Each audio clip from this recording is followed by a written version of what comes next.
it's a very interesting question, and I think participatory research covers really quite a broad range of activities, so it's difficult to come down to just one definition.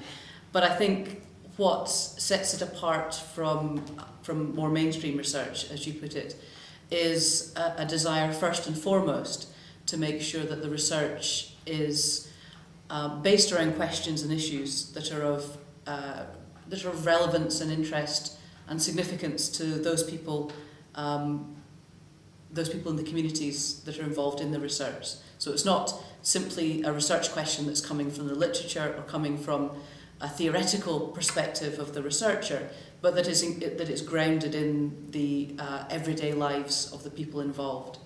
And so that means that really the researcher needs to meet with community members, those people who are involved from the very beginning in terms of designing the research questions and designing the research design, and then thinking about how the data is collected, how it's analysed, and then thinking about what the outputs would be. So if we're thinking about truly participatory research, it would involve the researcher and the community as equal partners in deciding the direction the research would take. Obviously this is a very challenging thing to do, but I think that's the impetus behind that kind of approach.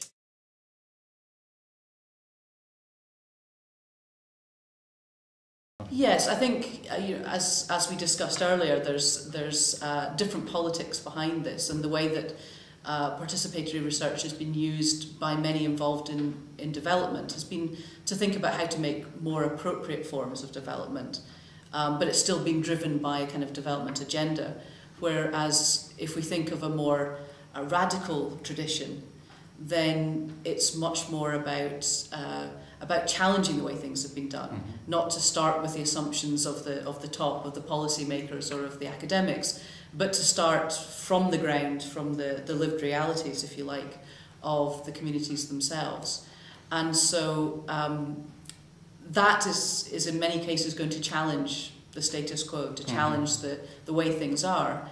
And so I think that leads people into a kind of activism, because it is about not just understanding a process through research, but actually then wanting to change it. So that links to a lot of radical political traditions. And so the boundaries between being a researcher who's just looking at what's going on, trying to understand it, and then wanting to be an agent that helps to change things, which would be an activist, those things become very much intertwined, I think.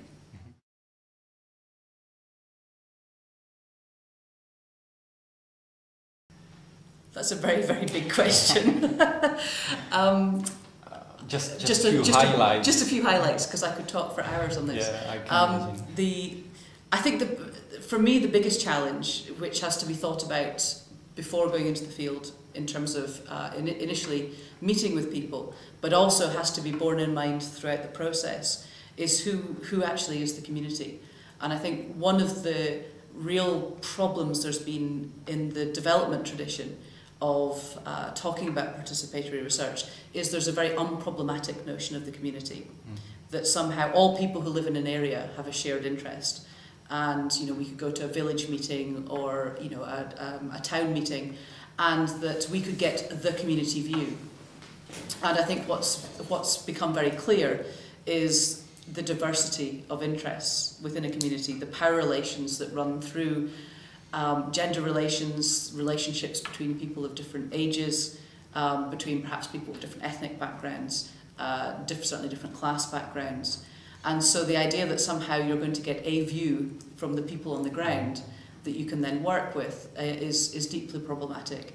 It's something that I think has been used very uncritically by a lot of development agencies, and the World Bank being the example that I always use, that has this idea of there being a community voice that can be seamlessly woven in with the developer's intentions, as if the whole process was entirely unconflictual and unproblematic. But what I've discovered in my work is that what is the interests of the men in the community might be very different from the interests of women. The elders might have very different views from younger generations, and that those people who are relatively speaking more wealthy will have different interests to those who are the poorer members of the community. So when designing the research method, we have to think very carefully as to who it is going to be speaking up. So if we have a focus group, it tends to be, in many cases, the men who are more vocal, the people who are more confident, who perhaps have had more access to education, or the wealthier members of the community. And if we're not careful, this participatory approach could actually end up reinforcing some of the distinctions that are already there in the community by hearing only the voices that are the loudest and the most confident. So that would certainly be one issue. As I said, there's many, many more. I'll maybe just touch on one other just now, which is the issue of time. Because if there is this move towards a lot of research being participatory, we're actually asking a lot of the community members that we're working with, that we're wanting them to spend time doing these methods, which are very important in terms of hearing their voices and their perspectives, but can be very time consuming. Coming to a focus group and attending a focus group, keeping a diary, having regular meetings, being involved in theatre productions or whatever. The range of very, very creative responses that people have come up with to try and make the process of knowledge making more inclusive of people who are not academics, to try and make it a more friendly and welcoming process. Nevertheless, it does take up a lot of time. And so we have to make sure, I think we have a responsibility to the people we're working with to ensure that we're using their time well and wisely, yes, that we make sure that we do try to feed into processes that can enact the change that people are looking for. And most importantly, we communicate that back to the community, so we don't just disappear at the end of the process as if that were the end of it, but we maintain a relationship with the people that have been kind enough to take the time to work with us.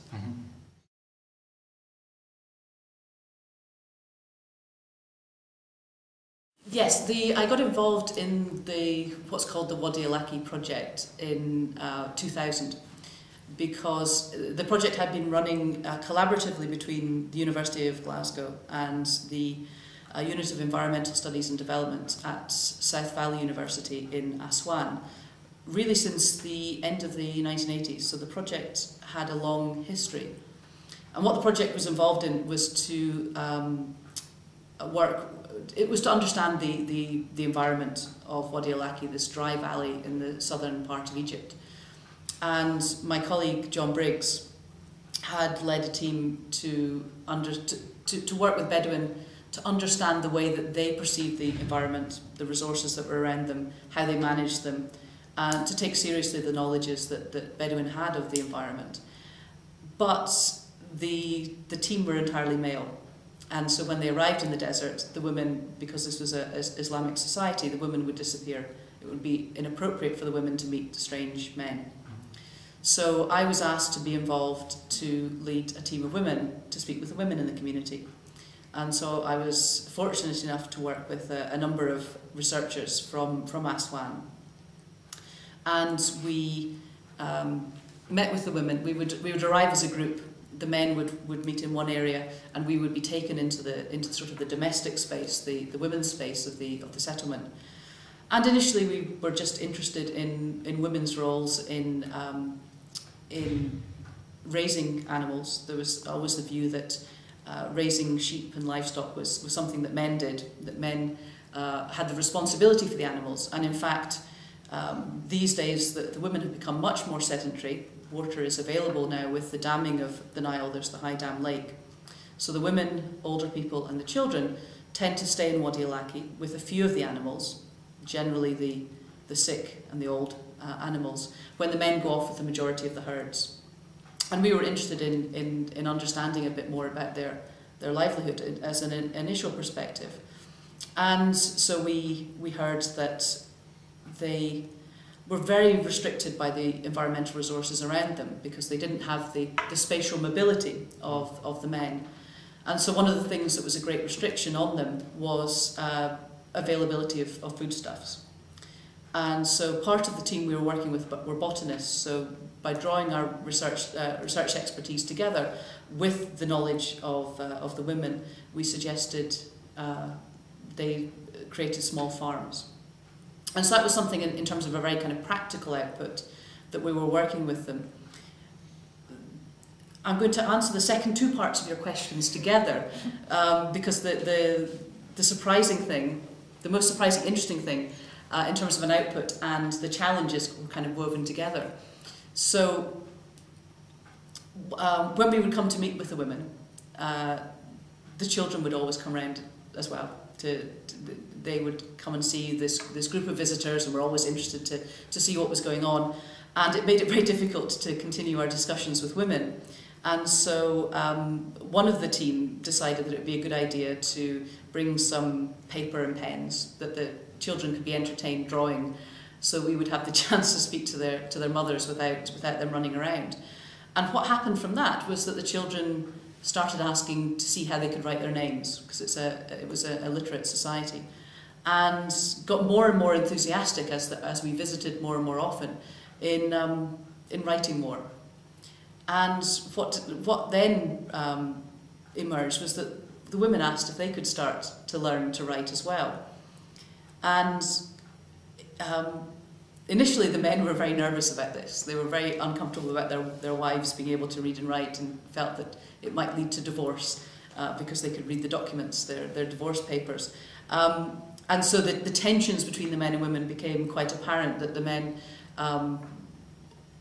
would be comfortable with them being able to write, but we're more uncomfortable about what the changes might mean for the women.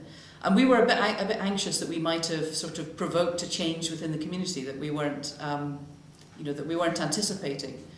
But given that it was the women that had asked us for that service, rather than us kind of waltzing in and saying we're bringing literacy to your community, I think that made it a much more powerful process. And in fact, the men have subsequently followed suit and are now also learning to read and write. So there's been a number of longer-term implications of the project that we didn't anticipate. The farms initially were linked to a number of poorer women who didn't have other resources. Once they demonstrated the success of the farms, other women followed. But it was much more of a kind of family activity. It wasn't just seen as a women's activity. So we were a little disappointed initially that meant perhaps the gender dimension of things hadn't worked. But the fact that the women had been the drivers of this process seemed to have given them a bit more of a standing, a bit more empowerment, if you like, a bit more confidence within the household, which was added to by their asking us if they could get involved with the literacy programme. And subsequent to my departure from the programme, there was also the development of handicrafts, so that women were able to make a small salary, a small amount of money by selling some handicrafts. And this was continued by Hoda, one of the two women that we worked with initially, who's now the regional director for the Egyptian Environmental Affairs Agency.